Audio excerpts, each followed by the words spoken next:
VOA's Horn of Africa chief, Peter Heinlein, who tells us about a VOA stringer, Akliru Solomon, who he says was imprisoned for 18 months for reporting the truth.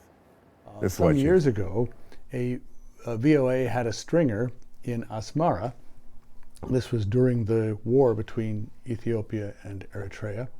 And our stringer reported that at a ceremony for the families of fallen war heroes, many of the family members were in tears, crying and mourning the losses of their sons and fathers and brothers. And the state media reported that they received accolades and medals on behalf of their loved ones with smiles on their faces and comments of pride for the bravery of their lost relatives. Well, the stringer's report was broadcast on VOA saying that the family members were crying.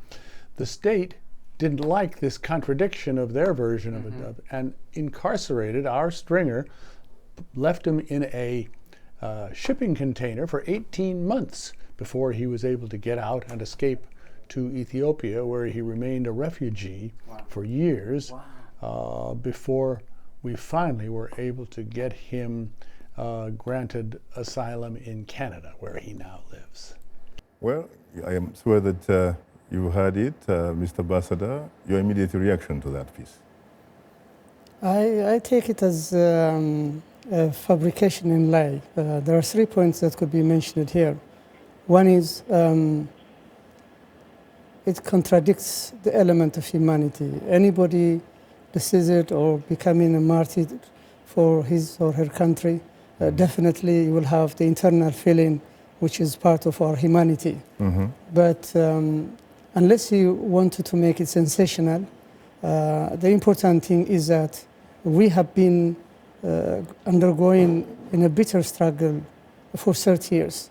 And during the border war also, we had to pay huge human sacrifices.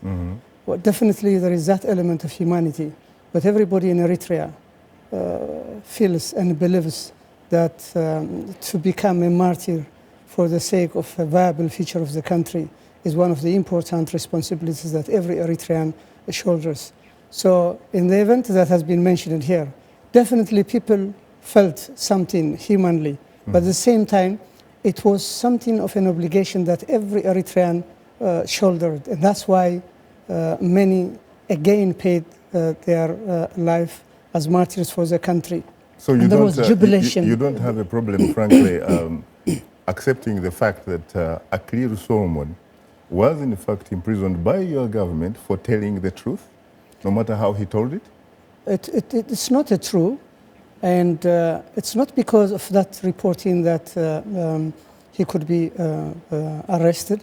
I think the question is, we are living in a real world. Even in this country, if there are people who try to report, you talk about free press, if there are people who try to report in a way that completely jeopardizes the national interest and national security of the country. That is correct. The freedom, the right goes always with obligations. And if you surpass that obligation, then definitely there will be repercussions, because even the press laws in every country clearly stipulate this. And then the press law in Eritrea also stipulates this. So there is an obligation that you have to shoulder.